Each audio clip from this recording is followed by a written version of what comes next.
सुखहर्ता दुःखहर्ता वार्ता विघ्नाची पूर्वी पूर्वी प्रेम कृपा जयाची सर्वांगी सुंदर उपिशेंदुराची कंठी झळके माळ मुक्ता फळांची जय देव जय मंगल मूर्ती दर्शन मात्रे मन कामना पूर्ती जय देव जय देव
आमचा फक्त शिवाचा फ्लॅश घेणे नंतर फोटो आपला फ्लॅश श्री समर्थ बैरागी महाराज चोरी का यांच्या यात्रेनिमित्त नाही लावली त्या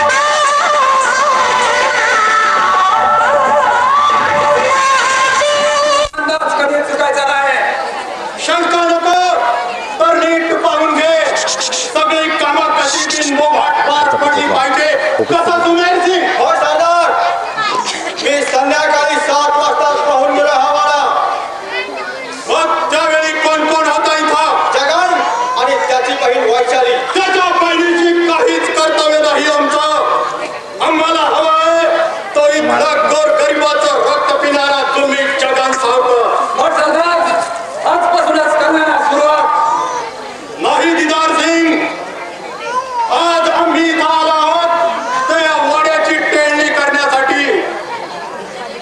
आज आमच्या यादीत पहिला नंबर कुणाचा आहे सुमेर सिंग दिदार सिंग आमच्या धंद्याचे नियम मोडणाऱ्याला कोणती शिक्षा दिली जाते हे माहित आहे ना तुला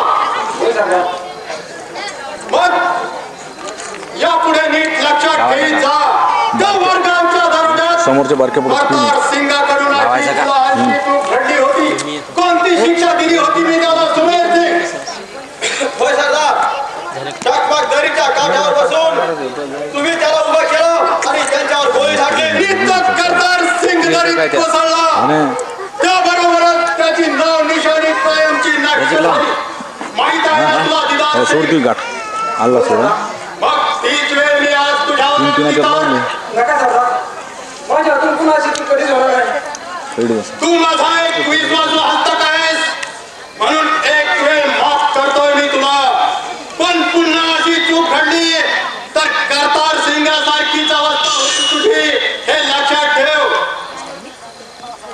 चला तर मग आता त्या भोला सेठ मारवाड्याचा समाचार घेऊया आणि हे बघा त्या भोला सेठच्या बंगल्यापासून अर्ध्या मैलावर पोलीस स्टेशन आहे जर काही दगाफटका झाला तर पेला सेठ गोळ्या सोडायचं समजलं चला तर लावून ठेव फक्त अजूनपर्यंत रस्त्याची तयारी चालली काय त्याची हा बरोबर 8 ला नाश्ता हवा असतो हे खाऊ नाही झाला पण इथे राहत असतो दादा थोडा वेळ झाला वेळ झाला तो तुम्हाला सांगू लागत वैशाली दुसऱ्याचे हुकूम ऐकायची मला सवय नाही तर दुसऱ्यावर वर्चस्व गाजवायचे एवढंच फक्त रास्त बोललेस पंजा लवकर नाश्त्याची तयारी करायला सांग मला शिकारीला जायला वेळ होतोय कातडीच्या दगडात एक बिबट्या वाघ आला म्हणे दरे ते धर ना आता हा तुझ्या शिकारीचं नाद फार वाईट आहे रे दादा असं तर बरोबर पुढं कॅमेरा खाली कधी सांगून येत नसते दादा अर्थात शिकारी हा कधीच घाबरत नसतो जीवनाला मरणाला पण ते तुला नाही करायचं घरात बसून विचार करीत बसणाऱ्या तुझ्यासारख्या माणसाला काय करणार आहे ते मग कुठे जाऊ मी तू हा असा सदा सर्वकाळ शिकारीच्या नादात घराबाहेर असतोस घरात तुझी बहीण आहे याचा कधी विचार करतोस का तू मी जर घरात थांबलो तर तुला हे कसले खेळ करता येतील कसले खेळ केले तुम्ही ते मला तू सांगतेस मी नसताना त्या राजेश खोत बरोबर तू तासन तास गप्पा मारी बसतेस हे काय मला सांगायचं काम नाही आता काय रस्ता राहिलीस तुला जर माझ्या प्रतिष्ठेची काही जाणीव असतीस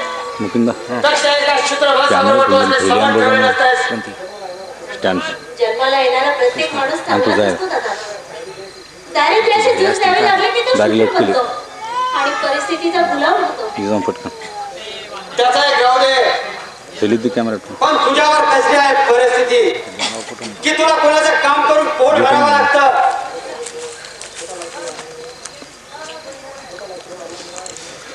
पोटाला केवळ अन्न मिळालं म्हणून माणूस पण सुखी होत नाही दादा आडवणूक पलीकडून जाऊ जातो आडवणूक जाऊ मग ती सहानुभूती तुला राजेश करून येते असं बोलायचं ना तुला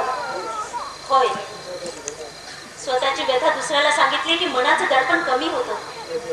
वैशाली फार बोलतेस तू. बोलण्यात होते, पण तूच हा विषय काढलास म्हणून नाईलाजाने बोलणं भाग पडलंय मला. माझ्या बरोबर कधी प्रेमाने 2 शब्द बोललायस का तू? मनात नसताना प्रेमाचं ढोंग करणं जमत नाही मला. तसा प्रयत्न केला असता तर ते काही अशक्य नव्हतं तुला. पण तू बस बस, सकाळच्या प्रहरी मला शिकायला जाताना असा अपशब्द करू नकोस. बाकी जळगाव आलीस ने आई वडिलांना वर पाठवलंस.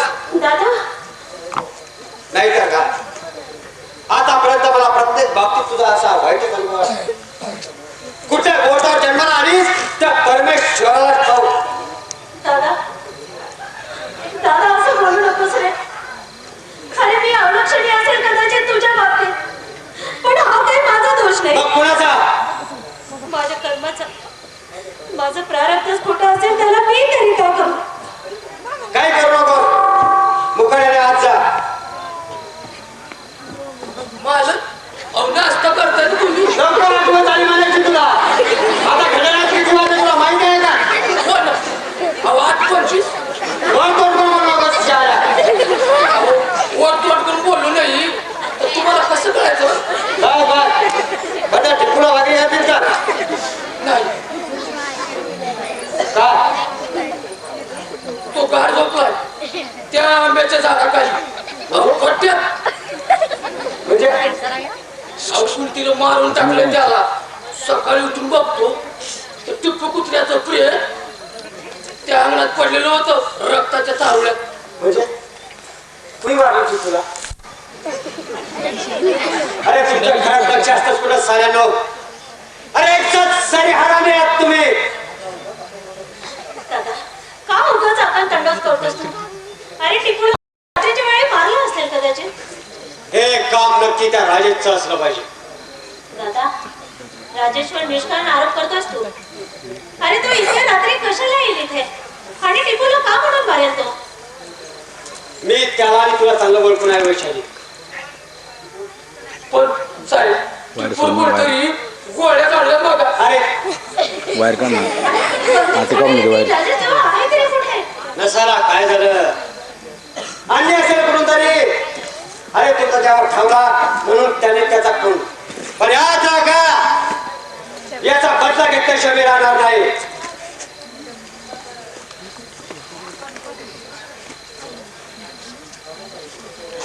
बाबा, दादाच्या या विचित्र स्वभावाला काय करावं तेच कळत नाहीये मला. अहो ताई, अहो तुम्ही उगाच काळजी करता. अहो सारं काही ठीक होईल बघा. तो दिवस माझ्या आयुष्यात कधीच उगवणार नाही बाबा. बाबा, माझं भविष्य काळ मला ओरडून सांगताय की वैशाली यापुढे तुझ्या जीवनात दुःख आणि दुःखच आहे. अहो ताई, अहो मालकाची अशी भयानक वागणूक अहो आपल्याला सोबत नाही. अहो तुमच्यासारख्या बहिणीच्या अशी करून वागणूक देतोय आमच्यासारखी चुका आहे. थांबा. आज कितीतरी दिवस झाले त्याच्या कानी कपाळे ओरडते.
जाताना कुठं माझ्याविषयी चकार शब्द काढशील किंवा पोलीस स्टेशनवर जाण्याचा मूर्खपणा करशील तर तुझं मरण टळून टाळणार राहील ना आठवण. हा अगदी ध्यानामंदी ठेवते. शाळा जीव हात सगळा हात. बरं आता जाऊ मी. ए शाळा, तुझ्या शब्दांनी मला काय काय सांगितलं आणि तू माझी वाट कशाला हरवते? हे मारवाड्या, शाळा म्हणून शिव्या देऊ नकोस, नाहीतर या भिंतीवर डोकं आपटेन तुझं. शाळा, मी तुला शिव्या नाही देत. ही आमची बोली आहात. सरदार, याला जाऊ देऊ की ठेचून काढू नागासारखा. अरे दिदार सिंग, त्याला दिली ती शिक्षा बस झाली.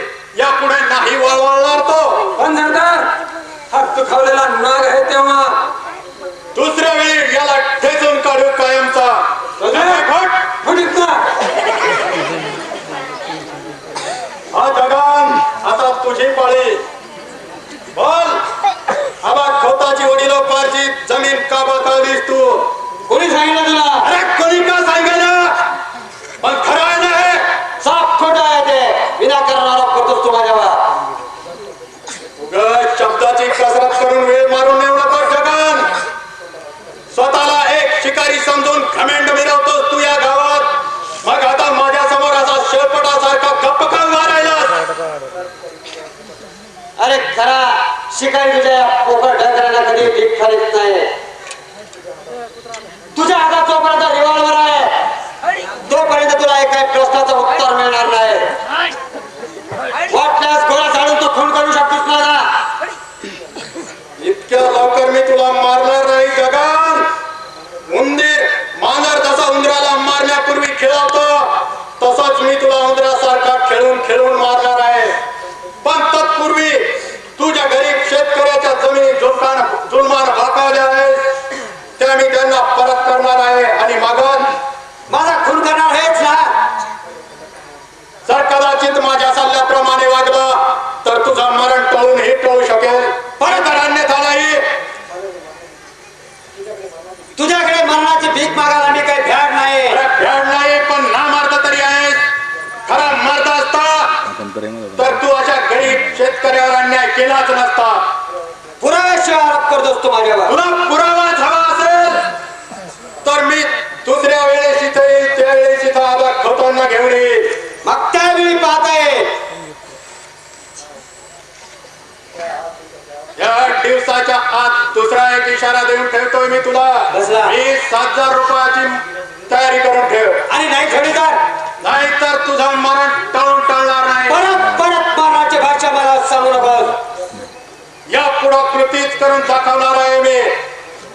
बोल, पैशाची व्यवस्था करतोस की नाही? कारण आमच्या यादीत दुसरा नंबर तुझा आहे. माझा नंबर तुला बदलावा लागेल अमरसिंग. हा अमरसिंग एकदा जो निर्णय घेतो तो कधीच बदलत नसतो जगन. तुझं हे आव्हान स्वीकारलं मी. तुला हवा ते करू शकतो तो. असा दिदार सिंग, बोला सरदार. तो हंटर इकडे येतोय.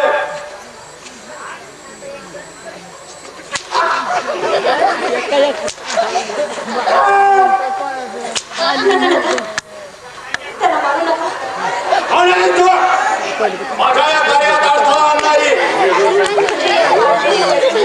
बहीण असली नाती माहित आहेत मला. चालू हा, नाहीतर या तुम्ही साखर पुत्रा बरोबर तुला सुद्धा फोडून काढली हंटर नाही. काही हरकत नाही. एका भावाचा प्राण वाचवण्यासाठी मला माझा जीव गमवावा लागला तरी मला त्याची पर्वा नाही. असल्या या नालायक भावाची बहीण म्हणून घ्यायला हात वाटायला हवी होती तुला. भाऊ बहिणीचं नातं काय असतं हे कळायला तुला एखादी बहीण असायला हवी होती. मग त्या मागण्याची पूर्वी काढली असती तुला. हे तुझा बायकी तत्वज्ञान मला सांगू नकोस. अगं वर्षाचे 12ही महिने या डोंगराच्या कडक कुशीत माझं जीवन गेलंय. तिथं फक्त जंगली श्वापदाचे निस्वास आणि काळ्या दगडाचे हुंकार ऐकत ऐकतच माझी जीवनवेल फोफावली. त्या जीवनवेलीला खत पाणी लाभलंय ते फक्त रानातल्या रानटी झाडांचा. प्रयत्न केला असतास त्या माणसाची सहानुभूती मिळायला वेळ लागला नसता तुला. ही माणुसकीची थोरवी तुम्हाला सांगू नकोस. आज मी हे दरोडे प्रत्येक तुझ्या सारख्याच एका स्त्रीमुळं म्हणजे म्हणायचं काय तुला? त्याच्याशी तुला काय करायचंय? म्हणाल तू माझी मांडलीस तर एक अभागीन बहीण. ते नातं मानायला मी तयार नाही. हा तुझा भाऊ जोपर्यंत माझ्या मागणीला होकार देत नाही तोपर्यंत या हंटरने फोडून काढणार आहे चालेला अंगातून रक्ताच्या चिरकांड्या येईपर्यंत. ती तुझी मागणी मी पुरी करायला लावते त्याला. आणि हा बेकलना कबूल झाला तर काय फरक तर तर तुला हवा तो निर्णय घेऊ शकतोस तू. काय फरक तो निर्णय तुला महागात पडणार आहे. त्याला सर्वस्वी तोंड द्यायला तयार आहे मी. ठीक आहे तर. आणि याने जर माझी मागणी पूर्ण केली नाही तर तुला इथून पळवून नेऊन तुझे हाल हाल करील आणि नंतर तुझ्या भावाची समजदार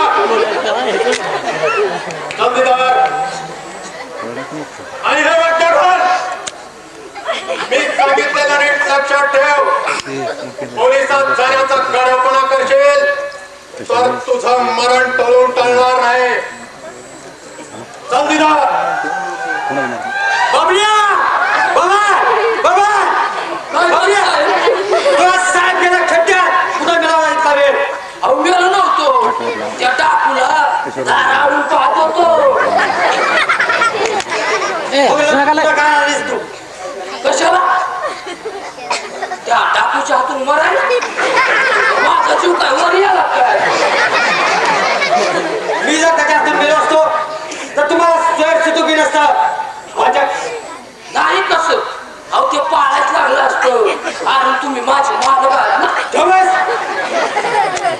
तुम्ही सर्वजण माझ्या मरणावर टपले आहात की दारांनो.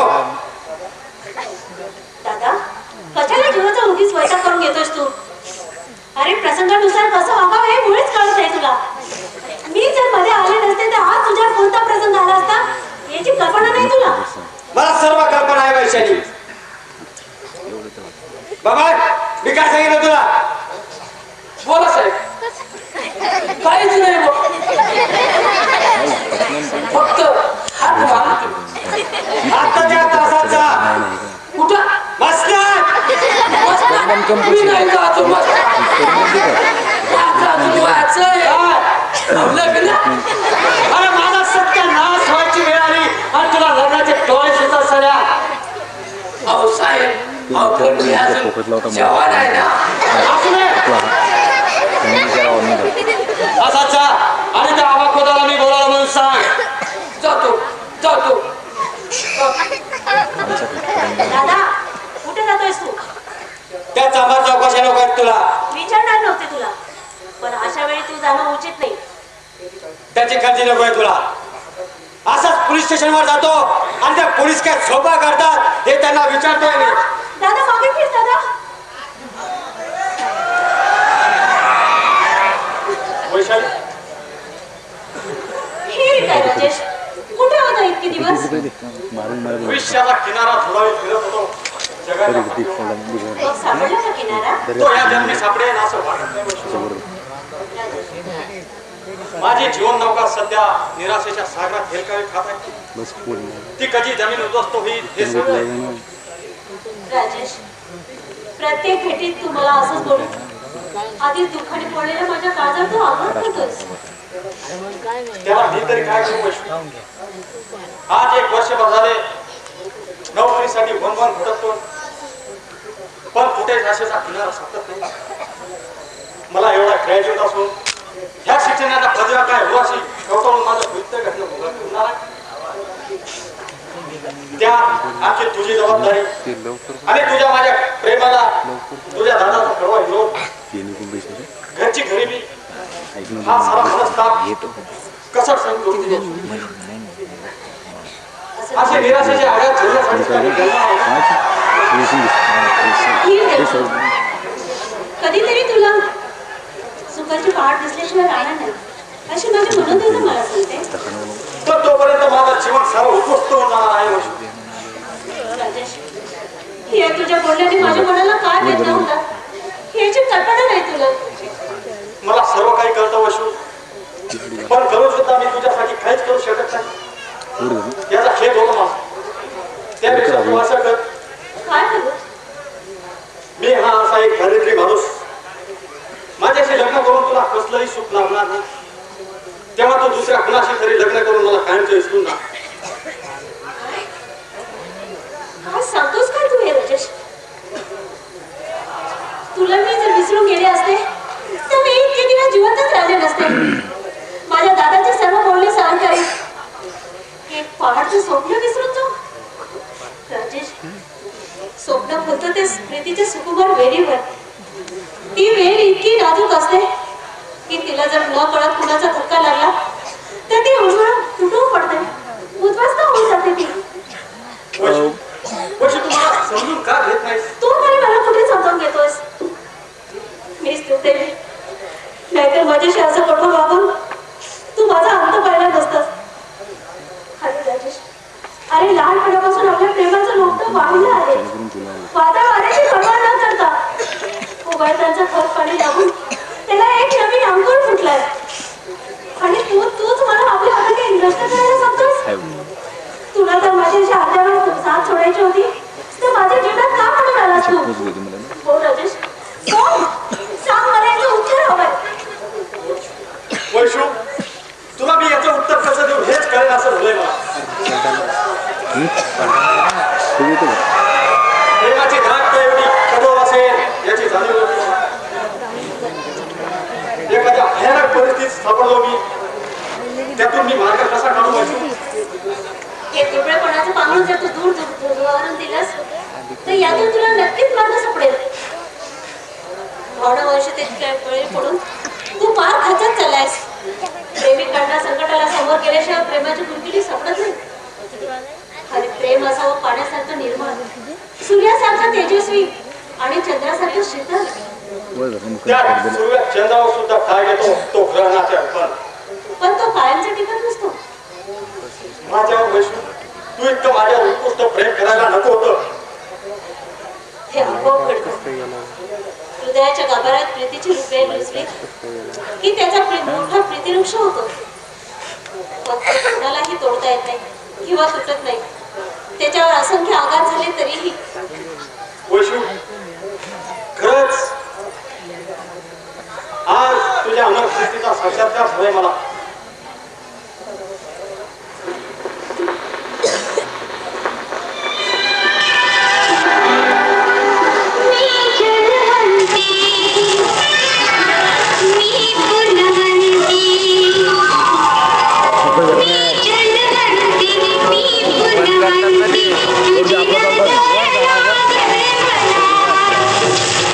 तुझ्या मनात सांग माझ्या कानात काय जुळीचा फुला.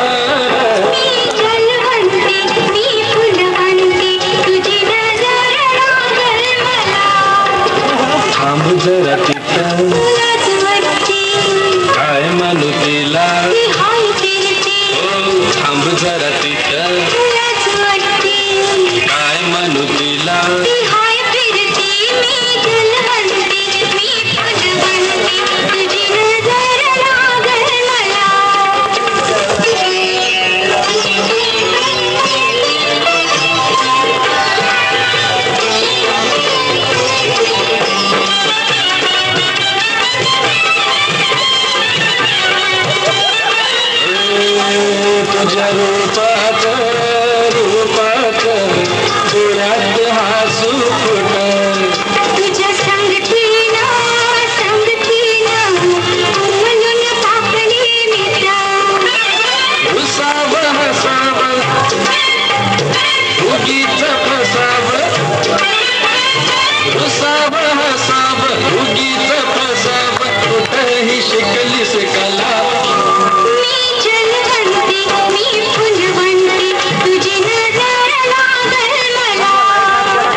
चित्त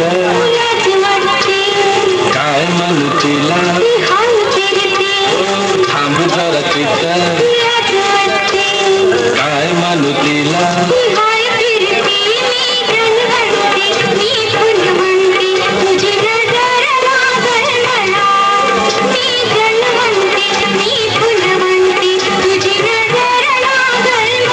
माझी नाही नाही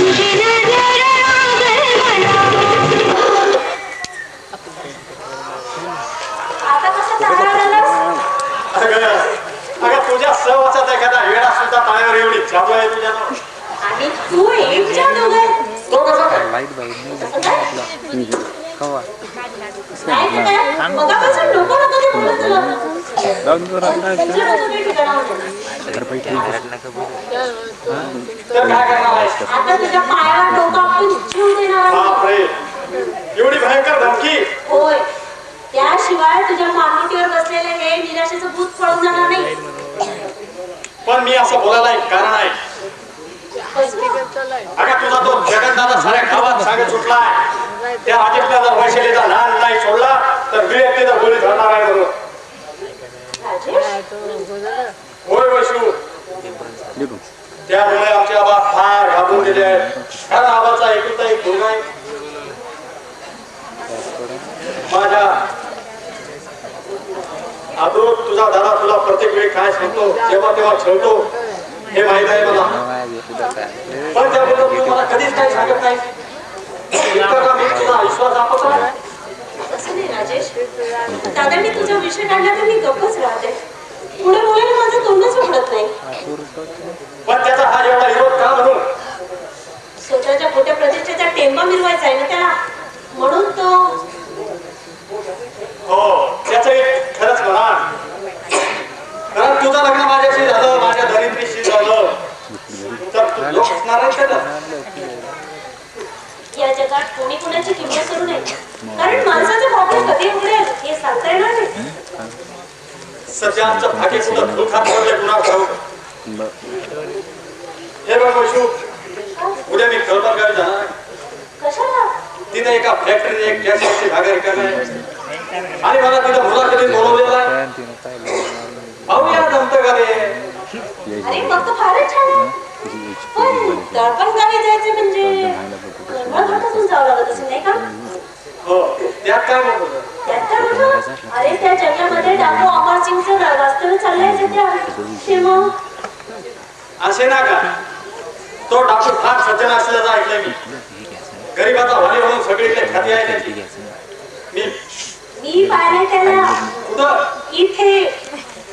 सध्या त्याने आमच्या जगनदाराकडे आपला मोर्चा वळवलाय आणि 20,000 रुपयाची मागणी केली आहे. तर मग त्याची ती मागणी जगनने जर पूर्ण केली नाही तर तो त्याचा पिच्छा सोडणार नाही कधी. त्यापेक्षा त्याच्याशी वैर उत्पन्न करणं म्हणजे मरणाला आमंत्रण देण्यासारखं आहे. त्याच्या बोलण्यावरून वाटलंच मला तसं. पण आता दादा काय करतो कुणाच ठाऊक. कारण दादाचा हट्टी स्वभाव तर माहितीच आहे तुला. त्याच्यापेक्षा एक अमरसिंग हत्ती आहे हे माहित आहे तुला. निघतो मी. अरे पण चहा वगैरे नको, तुझा तो जगन दादा आला तर हा 4 हात पडेल. इतकं आवडतोस तुला दादा. मग काय करणार? अगं तुझ्यासारखं हे सुकुमार फुल माझ्या आजूबाजूला पडत असतं. बरं परत तर ते ते ना. आताच कसं सांगू तुला? हे मी तुझं काय ऐकणार नाही हा? हे, सांग ना. ये ना. का माझ्या स्वागताची तयारी करणार आहेस? हो हो हो. बर, हे नोकरीचं जमलं ना तर मी उद्या तुला कोर्ट संधी द्यायला येतो. खरंच? मग तर झालं. ओके. येतो. मी तुझी वाट पाहिला. अहो इकडून पक्की तिकडून पक्की मधात आमची चक्की. अरे झालंय का बाबा? अहो करणं माझं. अहो दुसरं काय? अरे पण असं वैतागलेलं झालंय का तुला? अहो मी त्या आबा पोताकडे गेलो नव्हतो का मालकाचा निरोप घेऊ. बरं मग? तो बिचारा हल्ली तापाने फणफणा फणफणत होता आणि मालकाचा निरोप देत सांगितला तर एकदम दचकून उठला. हे पण आबा आजारी असल्याचं राजेश बोलला नाही माझ्याजवळ. हा? ते इथे येऊन गेलेत का? हो पण त्याने मला तर काही अहो गरीबाचा आजार 4 भिंतीच्या आत बंदिस्त असतो आणि श्रीमंताचा आजार साऱ्या गावात पसरतो. जाऊ दे, मला वाईट वाटत हे तुला सांगून. पण त्याची जाणीव दादाला कुठे आहे? अशा श्वेतावरती भावाची बहीण म्हणून घ्यायची लाज वाटते मला. ताई अहो जरा हळू बोला. हा? हे जर साहेबांनी ऐकलं तर तुमच्या बरोबर माझी बी फटफटीची होईल बघा. मी आता मुळीच घाबरत नाही त्याला. या अन्यायाविरुद्ध लढा पुकारलाच पाहिजे. अहो ताई त्यासाठी फार मोठी शक्ती हवे. अहो पेटत्या वनव्यामध्ये तुम्ही उभ्या आणि त्या पेटत्या वनव्याची इथंच राहण्याची वाट पाहत बघा तुम्ही. त्याची प्रतीक्षा जर मी करत राहिले तर त्याला त्रास होणार आहे माझी. बाबा, अरे कुठल्या मुहूर्तावर मी या घरात जन्माला आले कुणाच ठाऊक.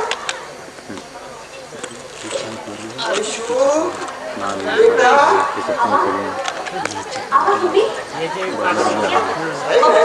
तुमच्या नाही बाहेर गेले. येतील आता.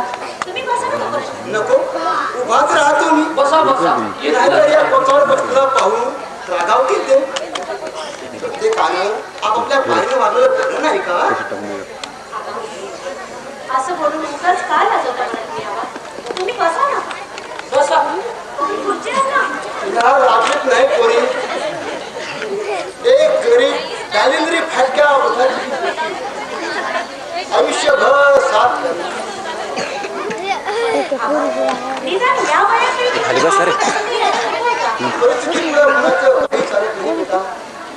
यालाच तुमच्या निरोपाला तापानं फरफट असताना फार चांगलं केलंस. पण येताना माझे पैसे आले का सोबत? पैसे कसले? माझ्या नाव तुझी जमीन गहाण ठेवली आहेस. ते आत्ताच्या आत्ता सोडून मोकळा हो. पण एवढी मोठी रक्कम त्या डाकू आम्हाला शिकाकडून घेऊन ये. कोण तुझा टाकू ओळखत नाही त्याला. खेळण्या वेळा पाळून घेऊन पेड्याला जाण्याचा प्रयत्न करू नकोस. माझ्याजवळ तुझी जमीन गहाण आहे हे त्या डाकू अमर सिंगाला कसं कळालं? खरंच आहे, मला यातलं काही माहित नाही हो. का उगा छळतात मला. त्या डाकूला हाताशी धरून मला ठार मारण्याचा सर्व प्रयत्न करा तुम्ही सर्व शेतकरी. पण आज जगान काही मेल्या आईचा दूध प्यालेला नाही आणि तुम्हा सर्वांचा पाठ सचवीन. त्याच वेळेस नाव सांगेल या जगांचा. साहेब तुम्ही विनाकारण माझ्यावर अन्याय करता. तो डाकू काळा आहे का गोरा आहे अजून पाहिला नाही. तू कसा पाहणार त्याला? तो काळोख्यात उभा राहतो आणि तुम्हा सर्व शेतकऱ्यांना तुरा देत असतो. हे काय मला पूर्ण ठाऊक आहे. पण याद राखा माझ्या वाट्याला जो कोणी जाईल त्याचा काटा काढल्याशिवाय राहणार नाही मी.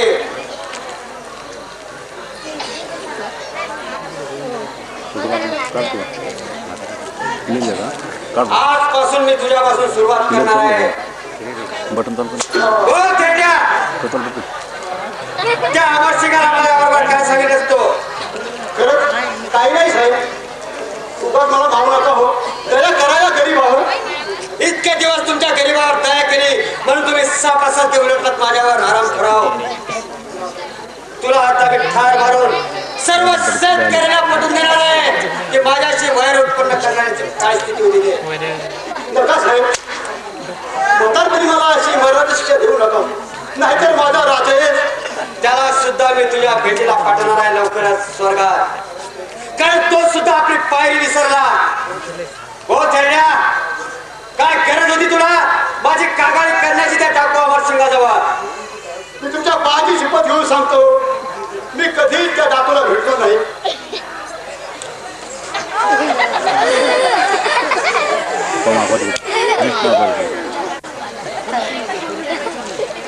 आबा खोटाला लाच करणार नाही जगत. जगाल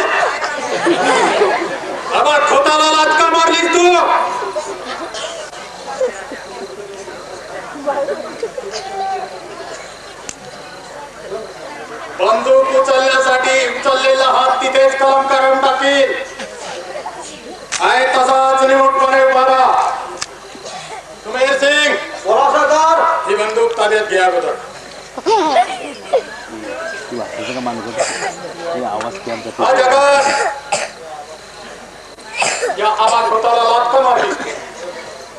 बोल पटापट, नाहीतर तुला बोलका करायची कला अवगत आहे माझ्याकडे. परत परत कशाला असतो इथे? मी तुला सांगून गेलो होतो की ज्यावेळी मी दुसऱ्यांदा इथं असेल त्यावेळी आवाज खोत इथं असतील म्हणून. बघ काय म्हणणं आहे तुझं?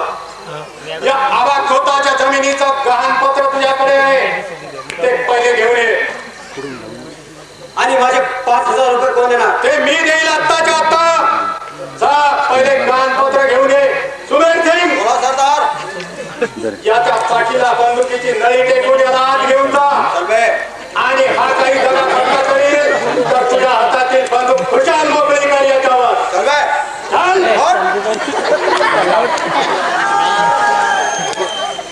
आवाज होत.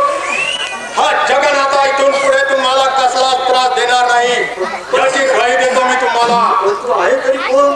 दुर्जनाचा कर्तन काल आणि सज्जनाचा हित करता टाकू अमर सिंग म्हणतात मला. देव तुला उदंड आयुष्य देऊ. अंदाज दे ते इकडे दे. हे घ्या. आणि आता तुम्ही निर्धास्तपणे चला. हा तुम्हाला कसलाच त्रास देणार नाही इथून पुढे याची हमी देतोय मी तुम्हाला. आणि माझे 5,000 रुपये? अरे हो, तुझे 5,000 रुपये ते विसरलोच होतो मी. जगन, मी तुझ्याकडे जी 20,000 रुपयाची मागणी केली आहे ना त्यातील तुझे 5,000 रुपये वजा करून घे आणि उरलेल्या 15,000 रुपयाची येत्या 8 दिवसाच्या आत व्यवस्था करून ठेव. समजलं? ठीक आहे, निघतो मी आता. चल दिदार. बाबा बाबा बाबा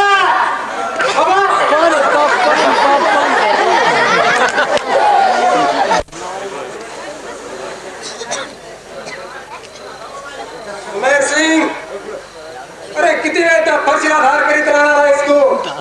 त्या साला इन्स्पेक्टरचं डोकं असं एकाच गावात का तुटलं पाहिजे असा मला सरदारांचा हुकूम आहे. अरे पण हे कृत्य बेकायदेशीर आहे असं तुला वाटत नाही रे? ते तुला आणि मला वाटून काय उपयोग? अरे इथं कायदा चालतो तो आमच्या सरदारांचा. काय सांगतील, जो निर्णय घेतील, या काळ्या दगडावरली रेख आहे हे माहित नाही तुला? त्या इन्स्पेक्टर भवेशला ठार मारल्यानंतर सरदार सरकार आपल्याला डोळ्यात तेल घालून जास्त जपणार आहे. मला वाटतं सुमेर सिंग, अरे त्या भवेशला कसली तरी शिक्षा करून आपल्या सरदारांनी सोडून द्यायला. वा, छान सल्ला देतोस तू. त्याला जर आम्ही जिवंत सोडलं तर त्याला आमच्या ह्या गोळेचा ठाव ठिकाणा कळणार नाही का? अरे कसा करणार? अरे त्याला आपण ज्यावेळी इथं आणलं होतं त्यावेळी त्याच्या डोळ्यावर पट्टी बांधली होती ना. हो, तेही खरं. पण सरदार त्याला का मारतात पुन्हा ठाऊक. आम्हाला तरी का, आम्ही हुकुमाचे ताबेदार. दिदार सिंग, तुला एक विचारू? हो विचार ना. तुला तुझ्या घरच्या बायको पोरांची आठवण येत नाही का रे? नेमका नको तोच प्रश्न विचारलास तू मला. अरे मला खूप आठवण येते माझ्या मुन्नाची, मुन्नाची म्हणजे माझ्या विधवा बहिणीची. अरे यावेळी ती कुठं असेल, काय करीत असेल तुला ठाऊक.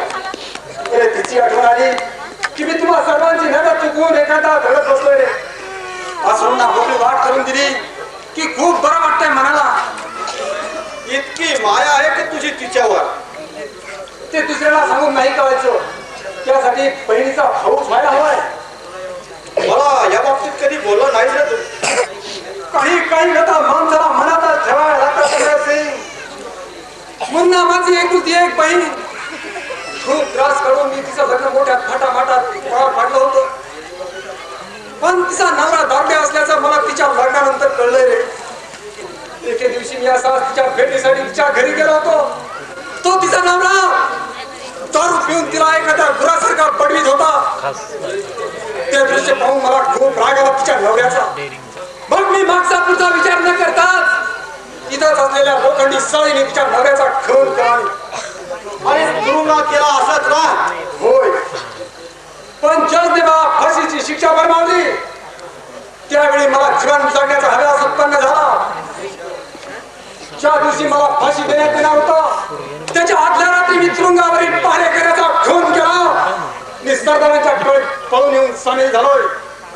बहिणीच्या सुखासाठी 2 खुनाचा पाप माथिंगा मारून घेतलास तू.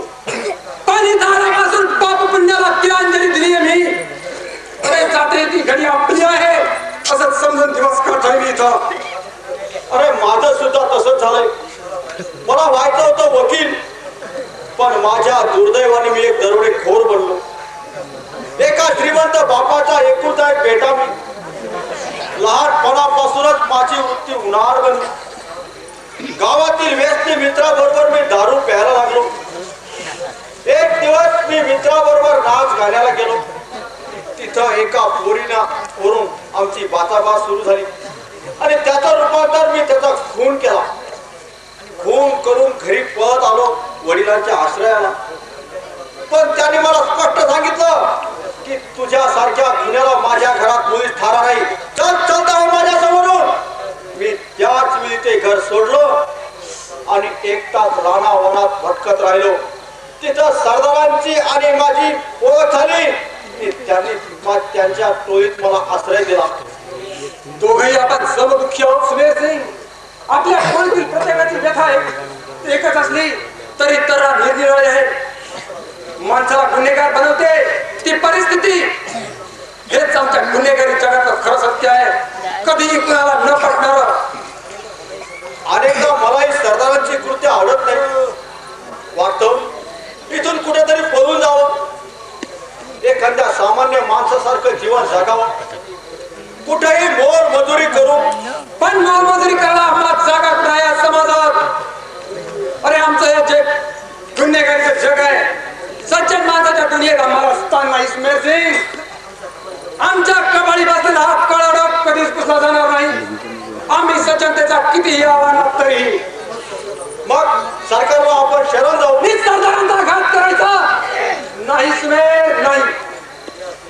या टोळीत सामील होताना सरदारांनी आमच्याकडून आमच्या रक्ताचं स्नान घालून शपथ घेतली आमच्याकडून. ती आम्हाला कधीच मोडता येणार नाही. अरे आम्ही जरी पळून गेलो, मी सरदारांना जर का त्याचा सुगावा लागला तर ते आम्हाला भेटतील तिथं गोळी घालून ठार करतील, कसलाही विचार न करता.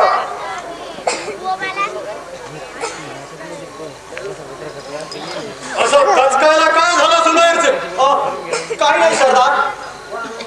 अरे नाही कसा कसला तरी मोहाला बळी पडून तुमच्या दोघांची मने चढली आहेत. होय ना दिदार सिंग? तसं काही नाही सरदार. आम्ही आपलं अरे मला सगळं काही कळून चुकलं आहे.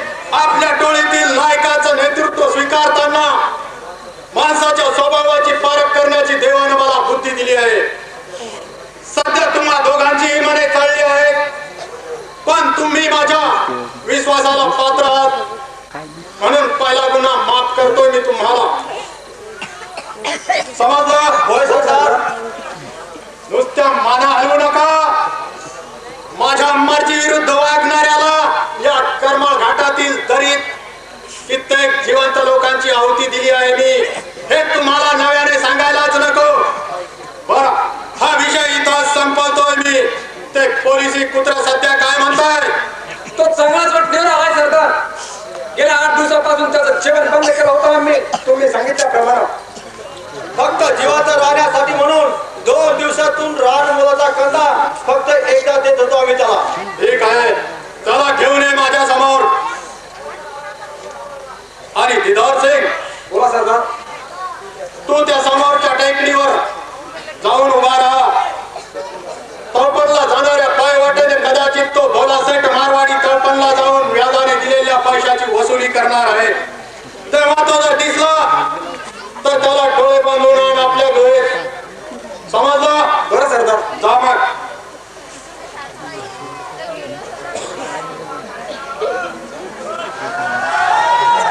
काय CID साहेब, कसा काय वाटलं आमचा पाहुणचार? असला रामटी पावसाळ मी अजून पाहिलाच नव्हता. पाहुणा तसाच पाहुणचार. सुमेर सिंग, बोला सरदार. त्या डाकू अमर सिंगला पकडायला सरकारनं किती हजाराचं बक्षीस लावलंय रे? फक्त 10,000 सरदार. आणि त्या 10,000 रुपयासाठी तो विडाया फेकट भवेशने उचलला. होय ना CID साहेब? ही तुझी समजूत चुकीची आहे अमरसे. अरे मी फक्त माझं कर्तव्य बजावण्यासाठी म्हणून. पण मी त्या अगोदर तुला सांगितलं होतं की हे गाव सोडून तू तुझी बदली दुसरीकडे मागून घे. मग मी गगनच्या घरी असताना तू मला पकडण्याचा प्रयत्न का केला होता? हीच खरी चूक झाली माझी. पण आता त्याचा काहीच उपयोग होणार नाही. हा कर्मघाटातील डाकू कधीच कुणाला माफ करीत नसतो. एक गाव आणि 2 तुकडे हेच त्याचं अंतिम ध्येय असतं. म्हणजे तू मला फार मारणार आहे आणि तुझ्या देहाचे राई राई एवढे तुकडे करून ते एका पेटीत बंद करून ते पार्सल तुझ्या वरिष्ठ अधिकाऱ्यांना सप्रेम भेट म्हणून पाठवून देणार आहे. पण पोलीस अधिकाऱ्याचा खून करणं म्हणजे सर्वात मोठा गुन्हा आहे. आमच्या सारख्या टाकून तुझ्या जगातील कायदे माहित नाहीत भवेश. इथं सत्ता चालते ती आमची. गोळीला गोळीनंच उत्तर देणं एवढंच मला माहित आहे. बॉल मारताना तुझी शेवटची इच्छा कोणती आहे? ते तू पुरी कशी करशील यावर मी विश्वास कसा ठेवू? आम्ही जरी पेशानं डाकू असलो तरी माणसाचं हृदय आहे आमच्याकडे. तुमच्या या क्रूर समाजाने मला डाकूचं जीवन जगणं भाग पाडलंय. म्हणूनच ही तारेवरची जीव घेणी कसरत खेळावी लागते मला. बोल, तुझी मरताना शेवटची इच्छा कोणती आहे? मी तुझ्या हातून मरायला तयार आहे अमरशेठ. पण मला फक्त 8 दिवसाचा अवधी दे. नाही, कदापि शक्य नाही ते. अरे आधी ऐकून तर घे माझं. अरे गेल्या 4 दिवसापासून माझी बायको प्रसूत झाली. मुलगा झाला तिला. अरे सध्या हॉस्पिटलात आहे ती. तिला भेटून तरी येऊ दे. उगाच तापा मारू नकोस. अरे तो युवाचा रक्त मासाचा गोळा तुझ्या पायावर घालतो. अरे माझ्या बायकोचा सांभाळ कर. त्या गोळ्याचा निदान बहीण मानून तरी. विचित्र समस्या निर्माण केलीस तू माझ्या समोर. तुझ्या बायकोला कायमची विधवा करू आणि तिचा बहिणीप्रमाणे सांभाळ करू? नाही, जमणार नाही ते मला. तुझ्या शब्दाला तू मानणार नसेल तर माझी ही हात तुला पुरी करावीच लागेल. नाहीतर कलंकाचा शिक्का तुझ्या माथी बसेल. कधी न पुसल्या जाणारा. सरदार, तो राजेश खोत जात आहे सायकलने तळपडला. म्हणजे त्या वैशालीचा प्रियकर. ती वैशाली त्याची प्रियसी आहे तर. पण नको, सध्या त्याची काही आवश्यकता नाही. जेव्हा त्याची आवश्यकता भासेल आपल्याला तेव्हा मग पाहता येईल. तू ते होलासेट मारवाड्यावर फक्त नजर ठेव. बरं सरदार. जा. मग काय म्हणतो जाणार से? विचार करतोय माणुसकी म्हणून तुझ्या होतोय आता. मग शेवटी काय ठरवलंस? तुला या क्षणी मी जीवन देतोय भवेश. पण माझी एक अट तुला मान्य करावी लागेल. कोणती?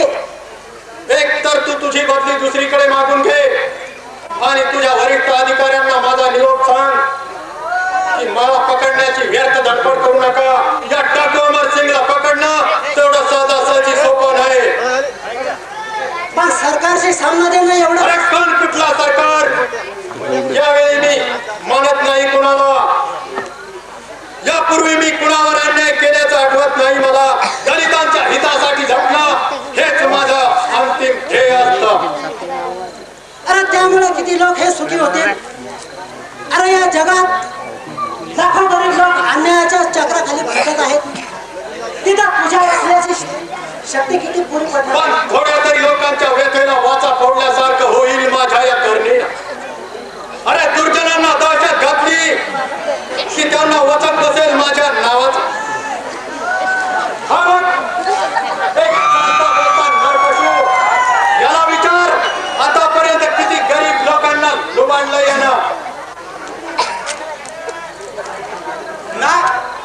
कुणालाच कधी पकडलं ना डाकूरजी की कसं ज्ञानात असलेल्या ठाकरजीच्या शब्द घेऊ नका शेठजी. अरे देवाला सुद्धा खाणारी चालीम